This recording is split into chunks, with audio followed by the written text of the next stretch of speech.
Y a esta hora, como siempre, los jueves son jueves de historia e iniciamos con Otoniel Martínez, abogado y docente certificado por la World Climate Foundation como educador global, es embajador de la Climate Action Project en Venezuela, diplomado en Historia de Venezuela, Historia de las Américas e Historia General, certificado por Low Cap International Bachelor y la Universidad Metropolitana. Sus redes sociales, Instagram @OtoMartinez67 y X @RudyOtoniel.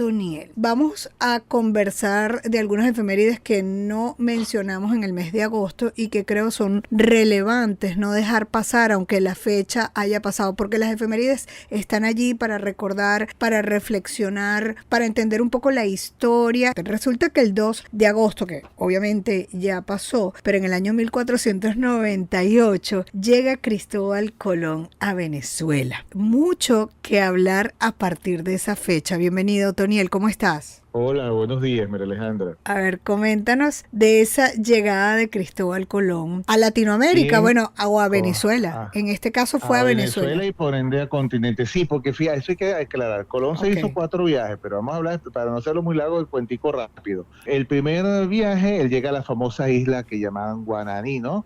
Esta Ujú. que está en las Bahamas. Luego regresó y volvió otra vez porque él le dieron un permiso, una capitulación de los reyes católicos para venir a explorar nuevas tierras. Se lanzó en un segundo viaje y llegó a la isla de la Española, hoy Santo Domingo, la República Dominicana y Haití, que comparten esos países, Ujú. que ya lo había llegado en el primer viaje, ¿ok? En el Ujú. segundo, pues, llegó ya con la esperanza de que iba a conseguir oro. En el segundo viaje la cosa no le fue muy bien y debió esperar unos años más para poder regresar a un tercer viaje. Fíjate que esos viajes son hasta 1494. Y un paréntesis de 4 años para que le den permiso otra vez, porque los reyes mandaron a investigar si era verdad lo que Colón estaba diciendo todas estas. Ok. Recordemos que Colón no era español. Y los reyes, pues muy españoles, pero muy rancios, pues mandaron a su gente trataron de ver quién podía averiguar lo que Colón realmente estaba diciendo. Pero como no conseguían quien se hiciera a la mar hacia estos mares, porque la gente estaba muy supersticiosa, María Alejandra, Ujú. en aquella época la gente creía en cuanto monstruo y bicho mitológico se Claro. te pudiera imaginar. Entonces la gente tenía como mucho miedo de venir a estas tierras. Sí. Así que otra vez tuvieron que darle un tercer permiso de viaje a Colón. Y así es como en 1498 él sale de Cádiz rumbo otra vez en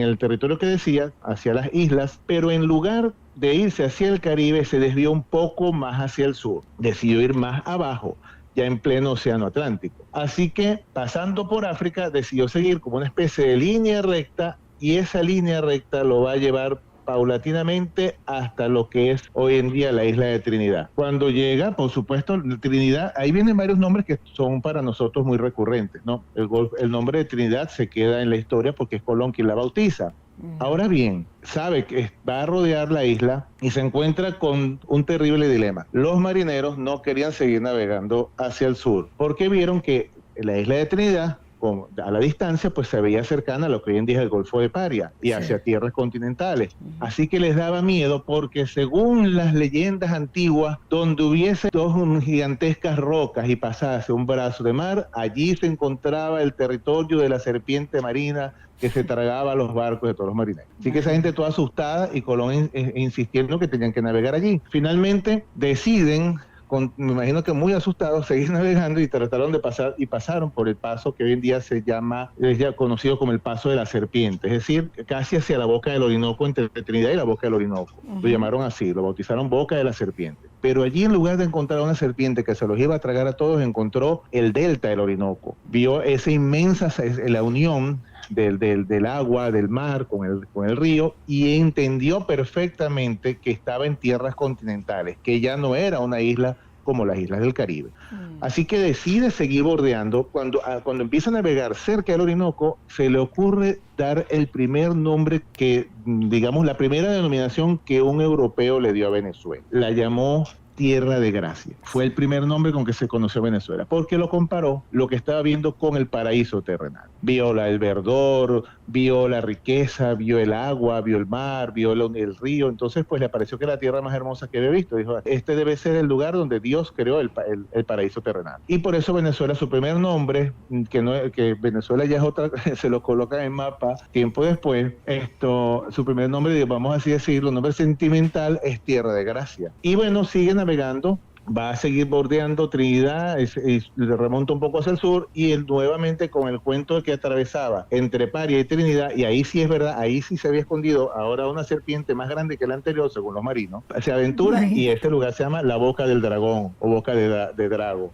Es el territorio que está entre Paria y Trinidad. Ahí al llegar a Paria, finalmente los marinos le piden, y vamos a desembarcar. Colón quiere desembarcar en un punto adecuado, y entre los días 2 y 3 de agosto se produce el desembarco de toda la tripulación. Y van a desembarcar en un pequeño pueblito, una pequeña población, con unos habitantes que databan de muchísimos años, y se dice que los habitantes de Macuro, o el día de Estado Sucre, se dice que los habitantes de Macuro tendrían aproximadamente entre 500 y 700 años antes de la llegada de Colón viviendo allí. Y se consiguió con una población pequeñita de los habitantes que vivían de la pesca. Y allí desembarcó Colón en medio de la curiosidad de todas las personas, porque allí lo vistaron. Y baja al lugar, y por primera vez es un europeo, y los europeos ponen pie en tierra firme del continente americano. Y tú sabes, la parafernalia, se bajó en nombre del rey de la Santa Iglesia, con tal, y le entrego al rey, su majestad, don Fernando y doña Isabel, y tal.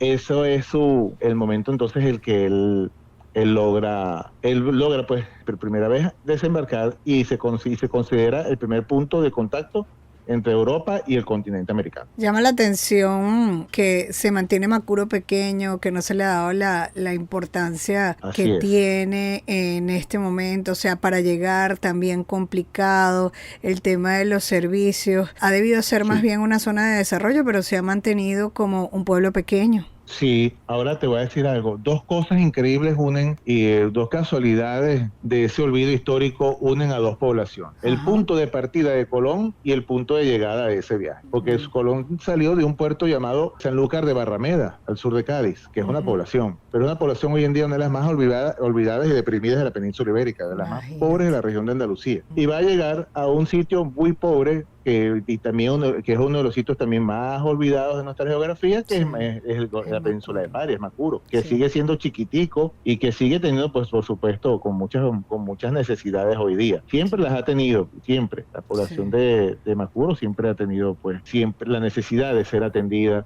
y sobre todo de rescatar el nombre de Macuro para la identidad nacional. Nos hemos olvidado un poco eso, y eso hay que reconocerlo, porque es un punto de contacto, si bien es cierto, es la llegada de los europeos, y de ahí empezó toda la situación que se presentó entre los europeos y nuestros habitantes originarios. No es menos cierto que es el primer punto de contacto con el que se va a conocer el Nuevo Mundo, y creo que Macuro merece un mejor destino, la mejor suerte.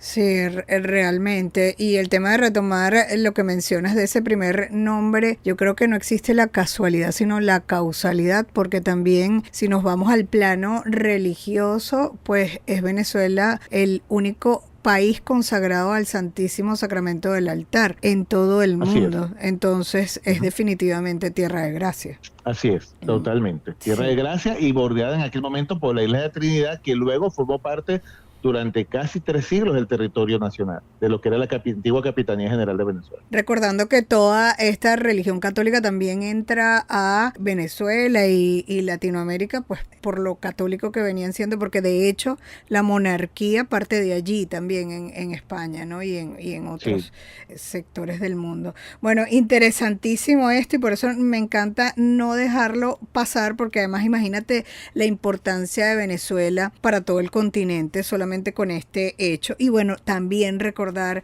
la importancia de valorar un espacio como Macuro, que creo que no se le ha dado la importancia que tiene hasta la fecha. Imagínense, esto ocurrió entre el 2 y el 3 de agosto del año 1498. Valga la reflexión en función a cómo está Macuro y cómo debería estar Macuro. Muchísimas gracias, Otto, por siempre ser y estar y traernos esta historia a este momento presente. Era Otoniel Martínez, abogado y docente docente certificado por la World Climate Foundation como educador global, embajador del Climate Action Project en Venezuela, también con diplomado en Historia de Venezuela, Historia de las Américas e Historia General, certificado por la UCAP, International Bachelor, y también Universidad Metropolitana. Importante tenerlo nosotros todos los jueves. Ya el próximo jueves lo tendremos y veremos entonces en qué punto de la historia vamos a profundizar. Síganlo en sus redes sociales, Instagram @OtoMartinez67 y en su X @RudioOtoniel. Muchísimas gracias, Otto. Gracias a ti, feliz día.